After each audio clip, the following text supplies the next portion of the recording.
Je, kuna shida yoyote maziwa ikitoka kwa matiti kabla mtu hajajifungua? Nazungumzia wale wajawazito.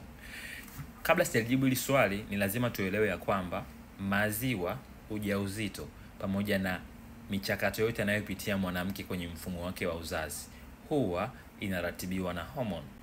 So, hata ujauzito kuhifadhiwa hapo huwa ni hormone. Ndio maana watu wenye hormonal imbalance sometimes mimba zinatoka kwa sababu homoni haziko sawa. Iko hivi, kuna homoni inaitwa estrogen. Hii kwenye maziwa pale huwa inaweza kutanua au kuandaa zile njia ambazo zinaruhusu maziwa yaende kutoka kule mbele kwenye zile ducts. Lakini homoni ya progesterone huwa inakwenda kuandaa zile pouch, zile lobes ambazo ndani zinahifadhi maziwa au maziwa yanatengenezwa humo ndani. Umeona? Kwa hiyo homoni zote zinafanya kazi. Lakini homoni ya prolactin ndiyo ambayo inaruhusu maziwa yatoke au yasitoke. Kwa hiyo mara kadhaa, hususan kuanzia trimester ya pili, yani kuanzia mwezi wa 3, wa 4, wa 5 na kuendelea, huwa tunategemea sometimes drops za maziwa zitoke. Sometimes sio kwa wanawake wote. Wengine kwenye trimester ya mwisho huwa drops zinaanza kutoka.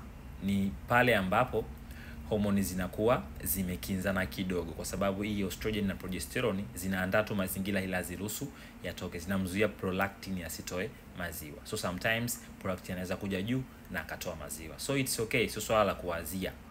Lakini issue ya pili ya muhimu ni kwamba mara nyingine colostrum au yale maziwa ya kwanza huwa yanaruhusiwa kutoka kama kuuandaa mwili. Ni yale majimaji yanayotoka sometimes yanakuwa kama ya njano au meupe. Uoga ni kama kwenye wiki 2 kabla ya mtu kujifungua, wiki 1 huwa yanaanza kutoka kwa wingi.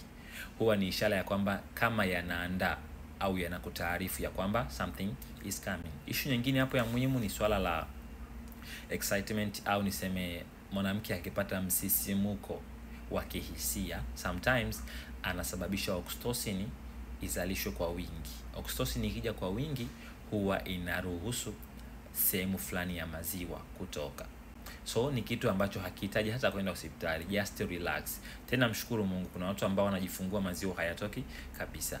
Ukishare makala hii na rafiki, utakuwa umemsaidia. Kama una swali lolote la uzazi, weka kwenye comment. Kumbuka hii ni Swahili Medics. Jitambue, jitibu, jiamini.